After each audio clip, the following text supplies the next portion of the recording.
6 ಬೋಚರ್ shop ಇರುತ್ತೆ ಮತ್ತು ಅವರ ಮನೆ ತುಂಬಾ ಲಕ್ಸುರಿ ಆಗಿರುತ್ತೆ. ಸ್ಟೆಫನಿ ತುಂಬಾ ದುಬಾರಿ ಬಟ್ಟೆಗಳನ್ನು ಹಾಕ್ತಾ ಇರ್ತಾಳೆ. ಇವರು ಲಂಚ್ ಟೈಮ್ ನಲ್ಲಿ ಸೇರ್ತಾರೆ.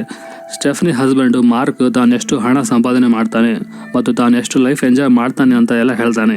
ಇದನ್ನು ಕೇಳಿ ವಿಲ್ಸನ್ ಮತ್ತು ಸೋಫಿಯಾ ಮನ್ಸಲ್ಲೇ ದುರ್ಬಲ ಫೀಲ್ ಆಗ್ತಾರೆ.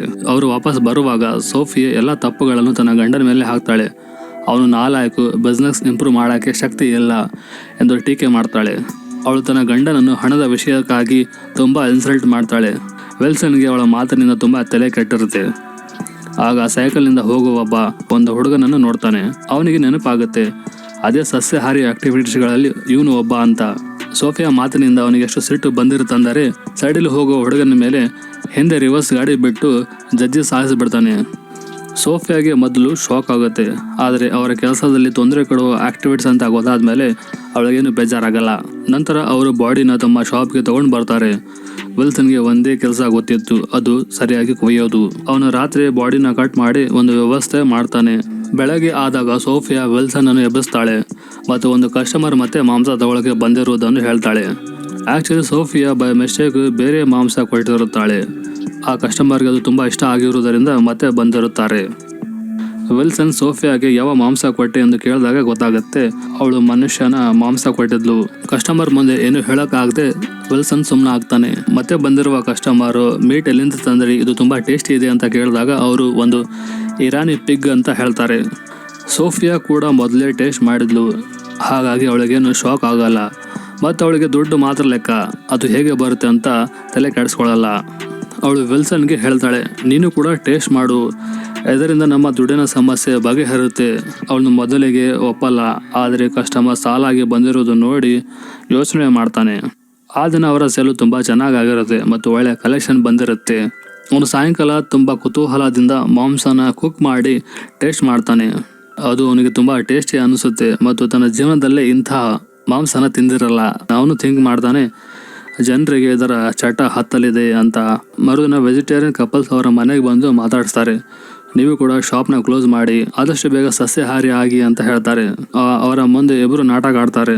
ಅವರು ಹೋದ ನಂತರ ಈ ವೆಜಿಟೇರಿಯನ್ಗಳಿಂದಲೇ ನಮ್ಮ ಬಿಸ್ನೆಸ್ಗೆ ತೊಂದರೆ ಆಗ್ತಾ ಇದೆ, ಇಂಥವ್ರನ್ನ ಟಾರ್ಗೆಟ್ ಮಾಡಿ ಬೇಟೆ ಮಾಡಿ ಸೇಲ್ ಮಾಡಬೇಕಂತ ಯೋಚನೆ ಮಾಡ್ತಾರೆ.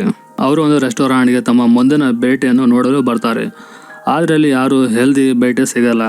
ಅವರು ಬಹಳ ವೇಟ್ ಮಾಡಿ ನೋಡಿದ ಮೇಲೆ ಒಬ್ಬನನ್ನು ಸೆಲೆಕ್ಟ್ ಮಾಡ್ತಾರೆ. ಅಸಲಿಗೆ ಆ ವ್ಯಕ್ತಿ ಆ ರೆಸ್ಟೋರೆಂಟ್ ಓನರ್ ಇರ್ತಾನೆ. ಇವರು ರಾತ್ರಿ ಆಗುವವರೆಗೂ ವೇಟ್ ಮಾಡ್ತಾರೆ. ಆ ವ್ಯಕ್ತಿ ತನ್ನ ರೆಸ್ಟೋರೆಂಟ್ ಕ್ಲೋಸ್ ಮಾಡಿಕೊಂಡು ಮನೆಗೆ ಹೋಗುವಾಗ ವಿಲ್ಸನ್ ಒಳಗೆ ನುಗ್ಗಿ ಕೊಲ್ಲಲು ನೋಡ್ತಾನೆ. ಆದರೆ ಅವನ ಕೈಯಿಂದ ಏನು ಮಾಡೋಕ್ಕಾಗಲ್ಲ. ಅವನು ಹೆದರಿ ಬಂದು ಕಾರಲ್ಲಿ ಕುಂದಿರ್ತಾನೆ. ಸೋಫಿಯಾಗಿ ಇದು ಇಷ್ಟನೇ ಆಗಲ್ಲ, ನೀನು ಹೇಗಾದ್ರೂ ಮಾಡಿ ಅವನ ಕೊಲ್ಲೇಬೇಕಿತ್ತು ಅಂತ ಹೇಳ್ತಾಳೆ. ಈ ವಿಷಯಕ್ಕೆ ಇಬ್ಬರಲ್ಲಿ ಜಗಳ ಆಗುತ್ತೆ. ಅವರಿಗೆ ಬೇಗ ಒಂದು ಬೇಟೆ ಬೇಕಾಗಿರುತ್ತೆ. ಆ ರಾತ್ರಿ ಇವರು ತುಂಬ ಪ್ಲಾನ್ ಮಾಡ್ತಾರೆ, ನಾವು ವೆಜಿಟೇರಿಯನ್ ಆಕ್ಟಿವಿಟೀಸ್ ಜೊತೆ ಸೇರಿದರೆ ನಮಗೆ ಬೇಟೆ ಈಸಿಯಾಗಿ ಸಿಗುತ್ತೆ ಅಂತ. ಇವರು ಪ್ಲಾನ್ ಪ್ರಕಾರ ಅವರ ಗುಂಪಿನಲ್ಲಿ ಸೇರಿ ಮಾಂಸಾಹಾರಿ ಮತ್ತು ಮಾಂಸ ಸೇಲ್ ಮಾಡುವವರ ವಿರುದ್ಧ ರೋಡಲ್ಲಿ ಇವೆಂಟ್ನಲ್ಲಿ ಪ್ರೊಟೆಸ್ಟ್ ಮಾಡ್ತಾರೆ. ಇವರು ನಿಜವಾಗಲೂ ಸಸ್ಯಾಹಾರಿಗಳು ಥರನೇ ನಾಟಕ ಆಡ್ತಾರೆ. ಅದೇ ಇವೆಂಟ್ನಲ್ಲಿ ಒಬ್ಬ ಅವ್ರ ಜೊತೆ ಅಸಭ್ಯವಾಗಿ ಮಾತಾಡ್ತಾನೆ. ಸೋಫಿ ಮತ್ತು ವಿಲ್ಸನ್ ಅವನನ್ನು ಭೇಟಿ ಮಾಡಬೇಕೆಂದು ಡಿಸೈಡ್ ಮಾಡ್ತಾರೆ. ಅವನನ್ನು ಕ್ಯಾಚ್ ಮಾಡಲು ಹೋಗುವಾಗ ದಾರಿಯಲ್ಲಿ ಸಸ್ಯಾಹಾರಿ ಆಕ್ಟಿವಿಟೀಸ್ ಸಿಗ್ತಾರೆ. ಅವರಲ್ಲಿ ಒಬ್ಬ ಹೇಳ್ತಾನೆ, ನಾವೆಲ್ಲರೂ ಸೇರಿ ಈ ಸಿಟಿಯ ಎಲ್ಲಕ್ಕಿಂತ ದೊಡ್ಡ ಬಚರ್ ಶಾಪ್ ಅಂದರೆ ಮಾಂಸದ ಅಂಗಡಿ ಮೇಲೆ ಅಟ್ಯಾಕ್ ಮಾಡೋಣ ಅಂತ ಹೇಳ್ತಾನೆ.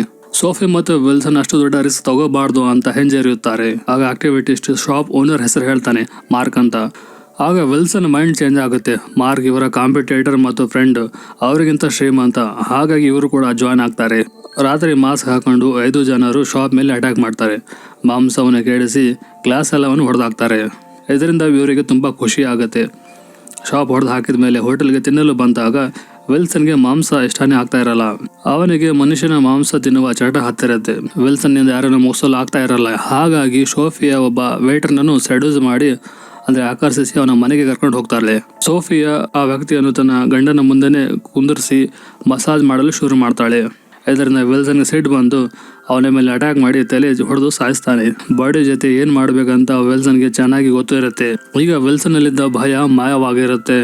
ಶಾಪ್ನಲ್ಲಿ ಕಸ್ಟಮರ್ಗಳು ಸಾಲಾಗಿ ಬರುವುದು ಮಾಮೂಲಾಗಿರುತ್ತೆ ಮತ್ತು ಇವರ ಆರ್ಥಿಕ ಸ್ಥಿತಿ ಕೂಡ ಸುಧಾರಿಸುತ್ತೆ. ಒಂದಿನ ಪೊಲೀಸ್ ಇವರ ಹತ್ರ ಬರ್ತಾನೆ. ಮೊದಲೇ ಇವರಿಗೆ ಭಯ ಶುರುವಾಗುತ್ತೆ. ಆದರೆ ಆ ಆಫೀಸರ್ ಮತ್ತು ಅವನ ಹೆಂಡತಿಗೆ ಮಾಂಸ ತುಂಬಾ ಇಷ್ಟ ಆಗಿರುತ್ತೆ. ಅವರು ಮತ್ತೆ ಖರೀದಿಸಲು ಬಂದಿರುತ್ತಾರೆ. ಇವರ ಶಾಪ್ನಲ್ಲಿ ಮಾಂಸ ಸಿಗದೆ ಇದ್ದಾಗೆಲ್ಲ ಕಸ್ಟಮರ್ ತುಂಬಾ ನಿರಾಶರಾಗ್ತಾರೆ. ಇವರು ಆದಷ್ಟು ಬೇಗ ಮಾಂಸದ ವ್ಯವಸ್ಥೆ ಮಾಡಬೇಕಿತ್ತು. ಇವರು ಡಿಮ್ಯಾಂಡ್ ಪೂರೈಕೆ ಮಾಡಲು ಪ್ರತಿದಿನ ಒಬ್ಬರನ್ನು ಬೇಟೆಯಾಡುತ್ತಾ ಎಕ್ಸ್ಪರ್ಟ್ ಆಗ್ತಾರೆ. ಇವರು ತುಂಬಾ ಹಣ ಗಳಿಸಿದ ಮೇಲೆ ತುಂಬಾ ಕಾನ್ಫಿಡೆಂಟ್ ಮತ್ತು ಸಂತೋಷದಿಂದ ಇರ್ತಾರೆ. ಕೆಲವು ದಿನಗಳ ನಂತರ ಇವರು ಮಾರ್ಕ್ ಮತ್ತು ಸ್ಟೆಫ್ನಿ ಮನೆಗೆ ಲಂಚ್ಗೆ ಹೋಗ್ತಾರೆ. ಈಗ ಇವರು ಮೊದಲಿನ ಹಾಗೆ ಸುಮ್ಮನೆ ಕೇಳ್ತಾ ಇರಲ್ಲ, ಅವರ ಮಿಸ್ಬಿಹೇವ್ಗೆ ಸರಿಯಾಗಿ ಉತ್ತರ ಕೊಡ್ತಾರೆ. ಇವತ್ತು ಸೋಫಿ ಕೂಡ ತನ್ನಲ್ಲಿದ್ದ ಹಳೆಯ ದ್ವೇಷವನ್ನು ಸ್ಟೆಫ್ನಿ ಮುಖದ ಮೇಲೇನೆ ಹೇಳ್ತಾಳೆ. ಇದರಿಂದ ಮಾರ್ಕ್ಗೆ ತುಂಬ ಸಿಟ್ಟು ಬರುತ್ತೆ. ವಿಲ್ಸನ್ ಜೊತೆ ಅವನು ಫೈಟ್ಗೆ ಬೀಳ್ತಾನೆ. ಈ ಜಗಳದಲ್ಲಿ ವಿಲ್ಸನ್ ಮಾರ್ಕ್ನ ಕಿವಿಯನ್ನು ಕಚ್ಕೊಂಡ್ಬಿಡ್ತಾನೆ ಮತ್ತು ಅವರ ಮುಂದೆ ಕಿವಿ ಅಗಿದು ತಿಂದಾನೆ. ಇದನ್ನು ನೋಡಿ ಮಾರ್ಕ್ ಮತ್ತು ಸ್ಟೆಫ್ನಿಗೆ ತುಂಬ ವಿಚಿತ್ರ ಅನಿಸುತ್ತೆ. ಎಷ್ಟಾದರೂ ಅವರು ಪೊಲೀಸ್ನಲ್ಲಿ ಕಂಪ್ಲೇಂಟ್ ಮಾಡಲ್ಲ. ವಿಲ್ಸನ್ ಮತ್ತು ಸೋಫಿಯಾ ತಮ್ಮ ಬೇಟೆಯನ್ನಾಡಿ ಜನರನ್ನು ಮುಗಿಸುವುದು ನಿಲ್ಲಿಸಲ್ಲ. ಒಂದಲ್ಲ ಎರಡನೇ ದಿನ ಯಾರನ್ನಾದರೂ ಮುಗಿಸ್ತಾರೆ. ಇವರಲ್ಲಿ ನಿಧಾನವಾಗಿ ಮನುಷ್ಯರನ್ನು ಕೊಲ್ಲೋ ಹಸಿವು ಜಾಸ್ತಿ ಆಗುತ್ತೆ. ಮಾರ್ಕೆಟ್ನಲ್ಲಿ ಹೆಲ್ದಿ ಹುಡುಗರನ್ನು ನೋಡಿ ವಿಚಿತ್ರ ಫೀಲ್ ಮಾಡಿಕೊಳ್ತಾನೆ. ಆ ದಿನ ಸಾಯಂಕಾಲ ವಿಲ್ಸನ್ ಕುಂತು ಮನಸ್ಸಲ್ಲಿ ಏನು ಯೋಚನೆ ಮಾಡ್ತಾನೆ ಮತ್ತು ಹೇಳ್ತಾನೆ, ನಾವು ಹಣದ ವ್ಯಾಮೋಹದಲ್ಲಿ ಅಂಧರಾಗಿದ್ದೇವೆ, ಇದನ್ನೆಲ್ಲ ಸ್ಟಾಪ್ ಮಾಡಬೇಕಂತ ಸೋಫಿಗೆ ಹೇಳ್ತಾನೆ. ಆದರೆ ಅವಳು ಇವನ ಮಾತಿಗೆ ರಾಜಿ ಆಗಲ್ಲ. ವಿಲ್ಸನ್ ಬೇಜಾರಿಂದ ಹೊರಗೆ ಹೋಗ್ಬೇಕಂತ ನಾಯಿ ಜೊತೆ ಕಾಡಿಗೆ ಬರ್ತಾನೆ. ಮರುದಿನ ವಿಲ್ಸನ್ ಶಾಪ್ಗೆ ಹೋಗಲ್ಲ. ಸೋಫಿ ಒಬ್ಬಳೇ ಶಾಪ್ ನಡೆಸ್ತಾಳೆ. ಅದೇ ದಿನ ಆ 3 ಆಕ್ಟಿವಿಟೀಸ್ ಬಂದ್ಬಿಡ್ತಾರೆ. ಅವ್ರಿಗೆ ಗೊತ್ತಾಗಿ ಹೋಗಿರುತ್ತೆ ಇವರು ಅವ್ರ ಜೊತೆ ನಾಟಕ ಆಡ್ತಾ ಇದ್ದರು. ಹೀಗಾಗಿ ಇವರಿಗೆ ತುಂಬ ಸಿಟ್ಟು ಬಂದಿರುತ್ತೆ. ಅವರು ಮಾಂಸಾಹಾರಿಗಳನ್ನು ತುಂಬ ಹೇಟ್ ಮಾಡ್ತಾರೆ. ಅವರು ಸೋಫಿಯನ್ನು ಫೀಸರ್ ರೂಮ್ನಲ್ಲಿ ಬಂದಿ ಮಾಡಿ ತುಂಬ ಟಾರ್ಚರ್ ಕೊಡ್ತಾರೆ. ವಿಲ್ಸನ್ ರಿಟರ್ನ್ ಮನೆಗೆ ಬಂದಾಗ ಇವರನ್ನು ನೋಡಿ ಅವ್ರ ಜೊತೆ ಫೈಟ್ ಮಾಡ್ತಾನೆ. ವಿಲ್ಸನ್ ಅವ್ರ ಜೊತೆ ಫೈಟ್ ಮಾಡಿ ಸೋಫಿಯನ್ನು ಕಾಪಾಡ್ತಾನೆ. ಆದರೆ ಸ್ಟೋರಿ ಇಲ್ಲೇ ಖುಷಿಯಿಂದ ಎಂಡ್ ಆಗಲ್ಲ. ಇವರು ಅರೆಸ್ಟ್ ಆಗ್ತಾರೆ. ಇಡೀ ಸಿಟಿ ಪ್ರಪಂಚಕ್ಕೆ ಇವರ ಬಗ್ಗೆ ಗೊತ್ತಾಗುತ್ತೆ. ಕೊನೆಗೆ ಇವರಿಗೆ ಜೀವಾವಧಿ ಶಿಕ್ಷೆ ಆಗುತ್ತೆ. ಈ ಥರ ಮೂವಿ ಇಲ್ಲೇ ಎಂಡ್ ಆಗುತ್ತೆ. ಸ್ನೇಹಿತರೆ, ಈ ಸಿನಿಮಾದ ಪಾತ್ರಗಳ ಬಗ್ಗೆ ನಿಮ್ಗೇನು ಅನಿಸುತ್ತೆ ಕಮೆಂಟ್ ಮಾಡಿ. ಇದೇ ಥರ ಇಂಟ್ರೆಸ್ಟಿಂಗ್ ಸ್ಟೋರೀಸ್ಗಾಗಿ ಈ ಚಾನಲನ್ನು ಸಬ್ಸ್ಕ್ರೈಬ್ ಮಾಡಿ.